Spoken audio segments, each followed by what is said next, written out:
The story is titled, "My Wife Got Back in Shape and Decided She Could Do Better Than Me, So She Filed for Divorce, but Quickly Regretted It." Before we dive into today's story, I need to ask for a quick favor. We've noticed the channel has been losing a bit of momentum lately, and subscribing is one of the best ways you can help support us. It only takes a moment, it's completely free, and it helps us keep bringing you more great content. Your support truly means a lot, so let's keep growing this channel together. Thanks so much, and now let's get into the story.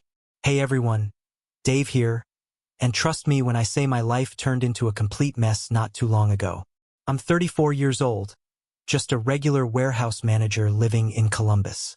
My life wasn't anything flashy or exciting, but it was stable. I had a steady job, a comfortable home, and I was married to my wife Carla. We had been together for 5 years and married for 3, and I genuinely believed we had a solid relationship. Sure, we weren't one of those overly affectionate couples you see on TV, but we made things work. The bills were always paid, we still had the occasional date night, and our arguments were nothing unusual, just the typical ups and downs of married life, or at least that's what I believed at the time. Then about 6 months ago, Carla suddenly decided to start a serious fitness journey. It seemed to come out of nowhere, but I supported her right away. She signed up for this fancy gym downtown that honestly looked more like a luxury spa than a regular gym. She even hired a personal trainer named Justin, and before long she was constantly talking about meal prepping, counting macros, and doing detox cleanses. I didn't mind at all.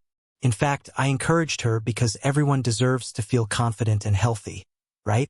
Plus, I assumed it would be another short-lived phase like the time she briefly got obsessed with knitting or when she suddenly got into tarot cards for a few weeks. At the beginning, I even helped out more around the house so she could focus on her workouts. I started handling extra chores like the dishes, laundry, and grocery shopping because I thought it was a simple way to show her that I cared. But little by little, things began to change, and not for the better. The more weight Carla lost, the bigger her ego seemed to grow. She became completely obsessed with how she looked, spending long stretches of time standing in front of the mirror, adjusting her gym outfits, or taking the perfect progress photo to post on Instagram. It started to feel like she wasn't doing this just for herself anymore. She wanted attention and validation from other people. I remember one Friday night when I suggested we watch a movie together, like we used to do. I thought it would be nice to relax and spend some time together, but she just scoffed and said, "Dave, I don't have time to just sit around. I have goals to crush." Goals? What goals? It's not like she was training for a marathon or preparing to climb Mount Everest. She was just lifting weights and drinking those awful green smoothies. But I brushed it off, figuring maybe I was the one being unreasonable. Then came the morning that changed everything. Started out like any normal day. I was half awake, sipping my coffee before heading off to work, while Carla was drinking her usual disgusting kale and spinach smoothie. She was already dressed in her workout clothes and scrolling through her phone like it was the most important thing in the world. Out of nowhere, she suddenly said, "I deserve more in life." I looked up at her, still groggy and confused. "More of what?" I asked. She set her smoothie down and stared at me with a serious expression before saying, "This marriage is holding me back, Dave. I'm filing for divorce." At first, I honestly thought she was joking. I even laughed, assuming she was just messing with me, but she didn't laugh back. Her face was completely cold and serious. "I've outgrown this," she said, as if I were some outdated piece of furniture she was ready to throw away. "You wouldn't understand." I just sat there, completely stunned. The woman I had spent years building a life with had just dropped this bomb on me like it meant nothing. My mind struggled to process what she had said, and all I could feel was a mix of shock and anger rising inside my chest. "What do you mean you've outgrown this?" I asked. "Outgrown what?" She sighed like she was dealing with a child asking too many questions. "Dave, I've been working on myself and trying to become the best version of me," she said. "And honestly, this life doesn't match my potential anymore. I want more than this house, this routine, this you." Her words hit me hard because she didn't even try to soften them. In her eyes, I was part of the problem. The life we had built together simply wasn't good enough for her anymore. Without another word, she grabbed her gym bag and walked out the door, not even bothering to say goodbye. I sat there staring at the half-empty glass of that disgusting green smoothie she'd left behind, trying to figure out what had just happened. The rest of that day at work felt like a haze. I went through the motions of my job, but my mind kept circling back to Carla. Was this actually happening? Was she really leaving me? Sure, we'd had arguments before like any married couple, but divorce? It felt abrupt and strangely deliberate, and the way she delivered that speech made it sound like she had been rehearsing it for weeks. It was obvious she had already made up her mind long before telling me. Over the next few days, the problems in our marriage became painfully clear. Carla barely spoke to me unless it was about dividing the house or arranging mediation. She started staying out late, claiming she was either at the gym or hanging out with friends. Her phone was practically glued to her hand, and her Instagram started exploding with selfies and captions like, "New chapter," "Who this?" and "Living my best life." Every single post felt like a punch to the gut, a reminder that she had already checked out emotionally even though the divorce papers weren't finalized yet. One evening while scrolling through my own social media, I noticed she had deleted every photo of us. Our wedding pictures were gone, anniversary posts erased, everything wiped clean as if I had never existed in her life. Meanwhile, her new posts were collecting tons of likes and comments from people praising her. "You're glowing. Such an inspiration." It made my stomach turn because none of those people had any idea who Carla really was or what she was putting me through. Then one night while I was getting ready for work, I overheard her talking on the phone in the kitchen. She was using that overly sweet voice she always used when she wanted something from someone. "Yeah, I just feel so free now," she said. "I'm finally doing what makes me happy." She paused for a second and then giggled before adding, "He doesn't even get it. He's stuck in the past."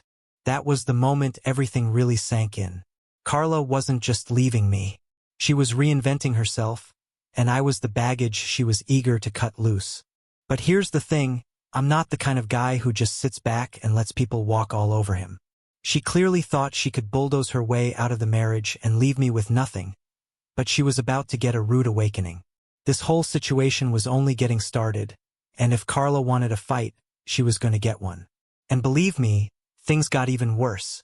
One afternoon I was grabbing lunch at a small cafe near work, just minding my own business and scrolling through my phone, when I overheard two guys sitting at the next table talking about some fitness girl they had found online. At first I didn't really pay attention, but then one of them said her name, Carla. My stomach instantly dropped. They started laughing and talking about how she had some premium content she was promoting. At first I told myself there was no way they were talking about my Carla, but then one of them turned his phone around to show the other guy her Instagram page. It was definitely her. They kept going on about how she was teasing an OnlyFans account and posting links in her bio with captions like, "For the real workouts." I felt my blood start to boil.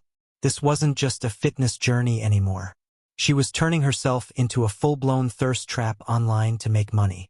When I got home that evening, I confronted her. She was sitting on the couch casually scrolling through her phone like nothing was wrong. "Carla," I said, trying my best to stay calm. "What the hell is this OnlyFans thing I'm hearing about?" She looked up at me without the slightest bit of concern and shrugged. "It's my body, Dave. My choice. And it's none of your business anymore." I couldn't believe the attitude she had. None of my business? We're still married. You're out there selling yourself online while I'm trying to keep our lives from completely falling apart. She just rolled her eyes at me like I was some outdated relic who didn't understand the modern world. "It's not selling myself. It's content creation. Lots of people do it. And besides," she added with a smirk, "it's not like you're paying my bills anymore." That was when it really hit me. Carla didn't just want a divorce. She wanted an entirely new life where she was the star of the show, the main character, and I was nothing more than a background extra she had written out of the script. She didn't seem embarrassed or even slightly apologetic. If anything, she looked proud, like she had finally discovered her true purpose as some kind of online spectacle. Over the next few weeks, her behavior only became more extreme. She started dressing like she was trying out for a reality TV show, wearing tight dresses, sky-high heels, and makeup piled on so heavily it looked like frosting on a cake. Every time she left the house, she looked like she was heading to a red carpet event instead of something normal like the grocery store. And those captions she posted online just kept getting more ridiculous. Living my truth, no more holding back. And the one that made me want to smash my phone. She's not a wife anymore. She's a force of nature. The sheer audacity of it all was unbelievable. And while Carla was out playing celebrity, I was left dealing with the fallout, lawyers, paperwork, and everything else that comes with a messy divorce. But Carla wasn't nearly as untouchable as she thought she was. My lawyer, Steve, who honestly deserves some kind of award, had been doing some digging and uncovered a few interesting details. It turns out Carla had gotten involved with someone who could basically be described as a gold digger with a gym membership, and I'm sure you can already guess who that is. Stick with me because things were about to get a lot messier. Update 1. What's up again, Reddit? It's Dave, your soon-to-be divorced guy, giving you a front-row seat to the disaster that is my ex-wife's drama-filled glow-up. If you've been following along, you already know that my wife Carla decided she was suddenly too good for the life we had built, left me behind, and started acting like some local fitness celebrity. But now let's talk about the guy who has been helping fuel this whole mess. Justin. Yep, her personal trainer. Real original, right? The moment I heard his name, I knew this wasn't just some innocent trainer-client situation. Justin was exactly the type of guy you'd expect to see on a reality dating show. Ripped, overly spray-tanned, and about as deep as a shallow puddle. He was all muscles, charm, and smug smiles, like he had stepped straight out of a bad romantic comedy. Carla didn't exactly try to hide their connection either. One day she walked into the house after a workout practically glowing and proudly announced, "Justin says I'm the strongest I've ever been," without even bothering to look at me. I remember thinking, yeah, Carla, I'm sure Justin also tells every woman he trains that she's the most impressive client he's ever had, because that's clearly part of his routine. A few weeks later, she stopped pretending their relationship was purely about workouts and started casually bringing his name into everyday conversation. Justin's taking me to this new vegan restaurant. Or, Justin says this protein powder will change my life. Meanwhile, I'm standing there thinking, do I look like I care? But Carla wasn't just casually mentioning him. She was showing him off like he was some kind of trophy. Word spread quickly, and friends started messaging me about seeing Carla and Justin around town together. Apparently, they were holding hands, laughing, and acting like they were some kind of perfect Instagram couple. Carla didn't even try to hide it. One night she walked in like it was no big deal and said, "Just so you know, Justin and I are dating now. I think it's time you accept that." And accept it I did, though not in the way she probably expected. I accepted that my wife had turned into a full-blown caricature of entitlement. In her mind, the marriage had already ended. So adding a public affair to the list didn't seem to bother her at all. The more I learned about Justin, the angrier I became. He wasn't just some random gym guy. According to the research my lawyer Steve had done, Justin had a history of doing exactly this kind of thing, and not just once but twice before. His pattern was simple. Find a married woman, shower her with compliments and validation, convince her she deserved better than her husband, and encourage her to leave the marriage. Then once the chaos settled and the financial benefits dried up, he'd disappear like Houdini. Justin wasn't some hopeless romantic, he was a professional homewrecker. This wasn't love, it was a strategy. He would hype these women up, make them feel powerful and unstoppable, and ride the wave of their confidence until it stopped benefiting him. And Carla was the perfect target because she craved attention and validation like it was oxygen. Justin had her completely wrapped around his finger, and she didn't even realize it. The worst part was how smug he seemed about the whole. Through mutual acquaintances, I heard that Justin had already started talking about their big plans together. Apparently he told someone, "Once the divorce is finalized, Carla and I are going to build an empire." An empire? Seriously? The guy is a personal trainer, not some tech billionaire, but sure, dream big. What made it even worse was that Justin wasn't just counting on Carla's money. He was counting on mine too. Carla was demanding half of my savings, spousal support, and she was even trying to take the house. She clearly thought she could walk into court, act like the victim, and walk away with a golden ticket that would fund her new life with Justin. What she didn't realize was that my lawyer had plenty of evidence, and I had no intention of letting her walk all over me. If you pictured Carla and Justin together, it looked exactly like you'd expect. A guy who seems to own nothing but tank tops standing beside a woman who suddenly believes she's a Kardashian. They were constantly posting photos all over social media, posing in front of fancy cars that definitely weren't theirs and tagging themselves at expensive restaurants that I'm pretty sure Carla was paying for. It was like they were desperately trying to shout to the world, "Look at us, we're winning." But anyone paying attention could see they were trying way too hard. Their relationship wasn't as perfect as they tried to make it look either. Justin's over-the-top personality eventually started clashing with Carla's rapidly growing diva attitude. One night, I overheard her arguing with someone on the phone in the kitchen, and judging by the conversation, it was clearly him. "I don't care what your exes said about you, Justin," she snapped. "You're with me now, and I deserve better than your baggage." I didn't hear the rest of that argument, but what I caught was enough to tell me their little fairy tale relationship wasn't nearly as perfect as they wanted everyone to believe. As angry as the whole situation made me, I have to admit there was something oddly satisfying about watching Carla go all in on Justin. She had basically bet everything on this guy, convinced he was her ticket to some glamorous new life, and deep down I knew it was only a matter of time before that entire house of cards collapsed. My lawyer and I were doing our part to make sure of it. When mediation finally came around, Carla's confidence took a serious hit. She walked into that room acting like Beyoncé and walked out looking like a deer caught in headlights. It was honestly beautiful to watch. And Justin, her so-called loyal hype man, didn't even bother trying to comfort her. He just stood behind her sulking and scrolling through his phone, which was my first real sign that their so-called empire wasn't nearly as solid as Carla liked to pretend. But let me rewind a bit, because mediation wasn't just a small setback for her, it was an outright disaster. Carla walked in thinking she could shed a few tears and walk out with the house, half of my savings and spousal support. Her lawyer tried to present her as this poor, underappreciated wife who had sacrificed everything for my so-called mediocre dreams. Mediocre dreams? I've been busting my back working at that warehouse job for years to provide a stable life for us. Thankfully, my lawyer Steve was more than prepared. He came in armed with spreadsheets, screenshots, and even credit card statements showing exactly where our money had been going. It turned out Carla had been draining our joint account for months before she even filed for divorce. We're talking luxury spa days, designer outfits, and $200 restaurant bills while I was eating leftovers and trying to figure out where everything went wrong. Steve made sure every single dollar she spent was brought to the court's attention. Then things got even better when Justin's past started coming out. His history of affairs, his pattern of targeting married women, flattering them, and disappearing once the money stopped flowing, all of it came to light. The final blow was when Steve uncovered messages from one of Justin's exes warning Carla to be careful around him. Of course, Carla ignored it because she believed she was somehow special. The smug grin Justin usually wore had completely vanished by that point, replaced with a very uncomfortable expression as he realized his little scheme was unraveling right in front of everyone.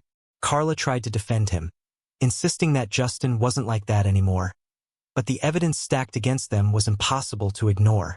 The judge clearly wasn't buying the story they were trying to sell, and by the end of the session it was obvious Carla wasn't walking away with the fortune she had been counting on. As for Justin, he looked like a guy already planning his escape route. After mediation, Carla started acting noticeably different. The arrogance she once carried around started fading. She still kept posting her motivational nonsense on Instagram, but the tone of her captions had changed. Instead of "living my best life," she was writing things like, "Growth isn't always easy, but it's worth it. Sure, Carla, whatever helps you sleep at night." Meanwhile, Justin began showing his true colors. He was technically still around, but not nearly as present as she pretended he was. He started skipping their public outings, and suddenly there were no more hand-holding photos at fancy restaurants or couple goals gym selfies. Word eventually got around that he had already started flirting with another client at the gym, a younger woman who apparently didn't come with Carla's baggage. Classic Justin. One night Carla came home late while I was still living in the house since legally I couldn't kick her out yet, and she looked completely exhausted. I didn't say anything. I just sat on the couch and watched her walk in. She dropped her designer bag on the counter and let out this dramatic sigh, like she expected me to ask what was wrong. But I wasn't playing that game. I simply got up and went to my room. The next morning she tried to act like everything was perfectly normal while she stood in the kitchen blending one of her usual kale smoothies. But the smug confidence she used to have was gone. Out of nowhere she said, "Justin's been really busy with his clients lately." I didn't respond because I knew she wanted me to ask about him, and I wasn't giving her the satisfaction. About a week later things got even crazier when I received a call from Steve. Apparently Carla had filed some last-minute paperwork trying to claim even more assets. She was now demanding what she called emotional compensation for the stress I supposedly caused her during the marriage. Yes, you heard that right. Carla actually believed she could squeeze more money out of the situation by blaming me for her midlife crisis. The audacity was unbelievable. Thankfully, Steve had already anticipated something like this and was ready. He immediately filed a countersuit showing how Carla had drained our accounts and manipulated the situation to benefit herself. He even included screenshots of her Instagram posts as evidence. The captions alone were priceless because they proved she wasn't some overwhelmed victim but rather a self-absorbed diva bragging about living her best life at my expense. Around that same time, Justin officially disappeared. He stopped showing up for their gym sessions, stopped answering Carla's calls, and eventually even blocked her on Instagram. Yes, blocked. Carla completely lost it. I could hear her pacing around the house, calling Justin again and again. "Justin, call me back. We need to talk." Her voice sounded desperate, and I won't lie, there was something satisfying about hearing it. Eventually, one of her friends spilled the truth. Justin had already moved on to another client, someone younger, flashier, and most importantly not involved in a messy divorce. Carla was crushed. She tried to pretend she wasn't bothered by posting vague quotes online like, "Sometimes people aren't who they seem, and you can't build an empire with someone who's playing games." But everyone knew exactly what had happened. Her perfect man had disappeared the moment things stopped being easy. That's when Carla's entitlement really started to crumble. She stopped going to the gym, and the glamorous outfits she used to parade around in were replaced by sweatpants and messy buns. For a while, she even stopped posting on Instagram, which honestly shocked me.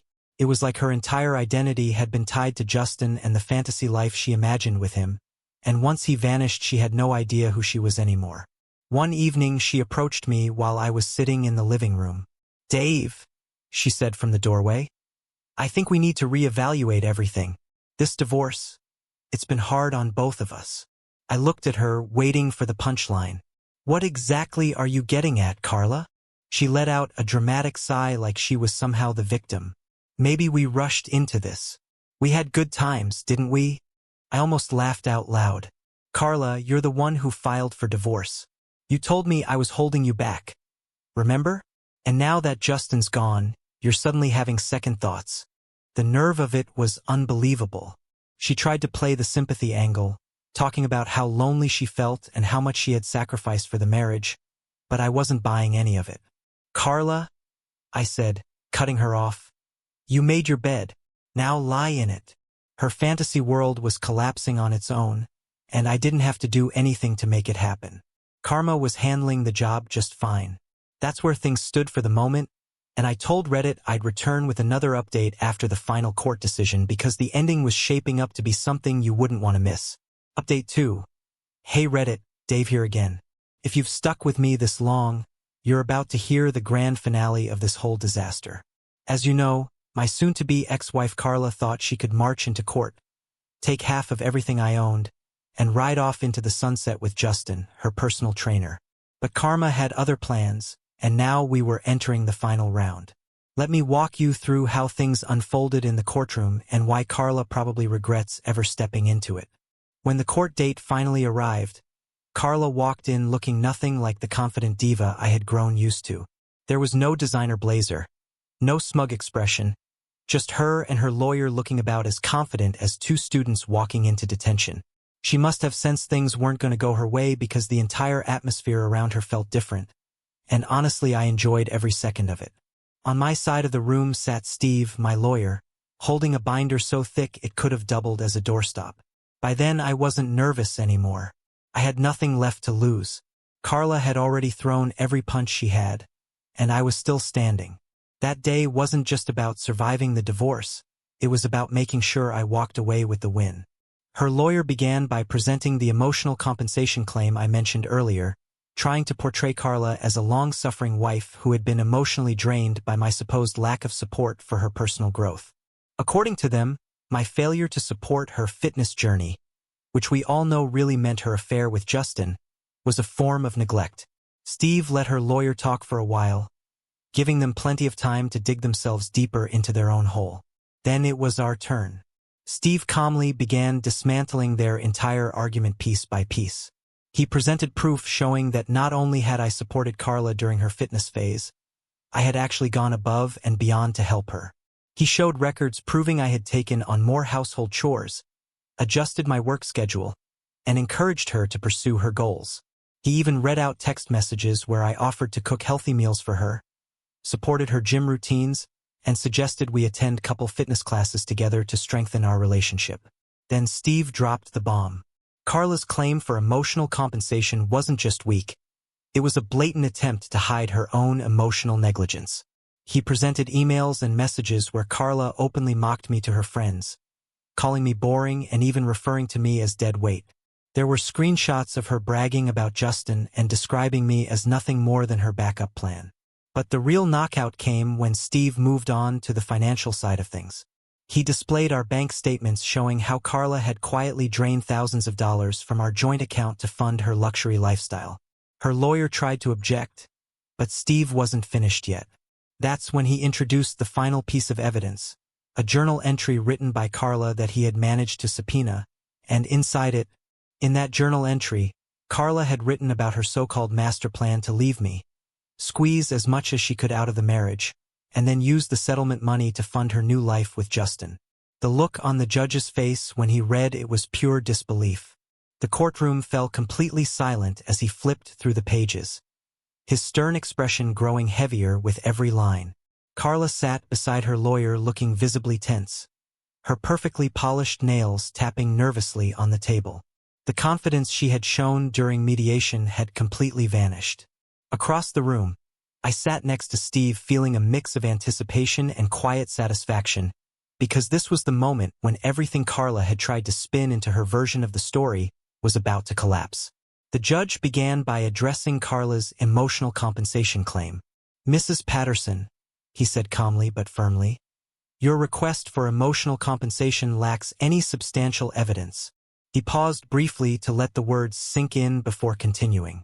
"While emotional distress can be considered in certain cases, this court requires clear and demonstrable proof. Your claims are based on subjective feelings rather than factual evidence." Then he shifted his attention to Steve's arguments and reviewed the text messages, financial records, and even the Instagram captions that showed a very different reality than the one Carla and her lawyer had attempted to present. Turning toward me, the judge said, "Mr. Patterson, the evidence shows you consistently supported your wife during the marriage. There is no indication of emotional neglect. In fact, the documentation suggests the opposite. You made significant efforts to accommodate her needs and ambitions." Carla's lawyer tried to interrupt with an objection, arguing that the evidence had been taken out of context. But the judge quickly raised his hand and shut him down. "The context is clear, counselor. Let us proceed." Next, he moved on to the financial issues. Carefully reviewing the documents Steve had submitted, the judge stated, "Mrs. Patterson, records show that you withdrew more than $223,000 from your joint accounts in the months leading up to your divorce filing. These funds were not used for household expenses or shared obligations, but were instead spent on luxury items, expensive dining, and personal indulgences. The court finds this behavior irresponsible and in direct violation of your marital financial responsibilities." Carla shifted uncomfortably in her seat as her face turned bright red. Her lawyer attempted to soften the blow by claiming the spending was part of her coping process during a stressful period, but the judge was clearly unimpressed. "Coping mechanisms," he said sharply, "do not justify financial recklessness." Then came the issue of the house. Carla had confidently argued she deserved half of it, claiming she contributed emotionally even if she hadn't contributed financially. Steve had anticipated that argument and presented records showing that I had paid the mortgage, maintained the property, and even handled renovations while Carla had contributed nothing. The judge didn't hesitate. "The house will remain the property of Mr. Patterson," he declared. "Mrs. Patterson has no financial claim to it based on the evidence presented." Carla's jaw literally dropped. Her lawyer leaned over and whispered something to her, but she waved him off, too stunned to respond. The judge continued, delivering the final blow. Furthermore, due to the unauthorized use of marital funds, Mrs. Patterson is ordered to reimburse Mr. Patterson in the amount of $23,750. The room was so quiet you could have heard a pin drop. Carla's lawyer sank into his chair looking completely defeated, and Carla herself looked like someone had just had the air knocked out of them. The carefully crafted narrative she had built had collapsed spectacularly, leaving her with nothing except the consequences of her choices. The ruling was final with no appeals or loopholes. The judge closed his folder and simply said, "This court is adjourned." I leaned back in my chair and felt a wave of relief wash over me because for the first time in months I felt like I could finally breathe. Justice had been served. As we walked out of the courtroom, the tension in the air was obvious. Carla's lawyer was already packing up his briefcase while avoiding eye contact with anyone, and Carla followed behind him with her head hanging low. The same woman who had strutted into this situation with the confidence of a reality TV star now looked completely defeated. Steve gave me a pat on the back as we walked out. "We did it," he said with a small smile. I nodded, grateful for everything he had done. Not only had he defended me, he had also exposed the truth behind Carla's manipulation. As I stepped outside the courthouse, I glanced back once more and saw Carla still standing there staring at the floor. For a brief second, I felt a small flicker of pity, but it faded quickly because she had created this chaos herself, and now she was simply facing the consequences. Over the next few days, the aftermath of the ruling became obvious almost immediately. Carla had been ordered to leave the house within 30 days, and I made sure that deadline was enforced. She tried to delay things by claiming she needed more time to sort out her affairs, but I refused to budge and reminded her that she'd had plenty of time to prepare while she was busy showing off her relationship with Justin. Eventually, and very reluctantly, she packed her things and moved out. Watching her leave that final day was strangely satisfying. She loaded her expensive designer luggage into an old car that one of her friends had apparently loaned her and drove away without even saying goodbye. The house, which had been filled with tension and resentment for months, suddenly felt calm and peaceful. Carla's financial situation quickly began to fall apart. Without access to my income or the joint funds she had been draining for months, she was forced to fend for herself. She tried selling some of her designer clothes and handbags, but it wasn't nearly enough to cover the debt she owed me. I later heard that she had started borrowing money from friends, though many of them were already getting tired of listening to her endless sob stories. As for Justin, he had completely disappeared. He never returned her calls or messages. About 2 weeks after the ruling, Carla showed up at the house unannounced. When I opened the door, she looked nothing like the confident woman I once knew. Her hair was messy, her eyes were tired, and she looked like she hadn't slept in days. "Dave," she said quietly, her voice shaky, "can we talk?" I stepped outside and closed the door behind me before asking, "What do you want, Carla?" She hesitated, wringing her hands nervously before finally speaking. "I just wanted to say I'm sorry for everything. I made huge mistakes. I let Justin manipulate me. I got caught up in this fantasy and I ruined everything." Her apology sounded rehearsed, but the desperation in her eyes was obvious. It didn't feel like genuine remorse so much as someone who had run out of options. "I don't know what you expect me to say," I replied calmly. "You made your choices. You chose Justin. You tried to take everything from me, and now you're dealing with the consequences." Tears filled her eyes as she looked at me. "Can't we at least be civil? Maybe start over?" "I have nothing, Dave. I'm completely lost." I looked at her for a moment, but all I felt was certainty. "Carla, I gave you everything, my support, my trust, my love. You threw it away. You don't get to come back now and ask for another chance. That's not how this works." She broke down crying right there on my porch, but I didn't move. After a moment, I stepped back inside and closed the door, leaving her outside with the consequences of her choices. Since then, I've moved on with my life. As for Carla, the last thing I heard through mutual acquaintances was that she's still struggling to get back on her feet. She's burned bridges, lost friends, and now has to face the reality she created for herself. Sometimes karma doesn't just knock politely at the door. Sometimes it kicks it wide open, and for Carla it left her standing alone with nothing but the results of her own actions.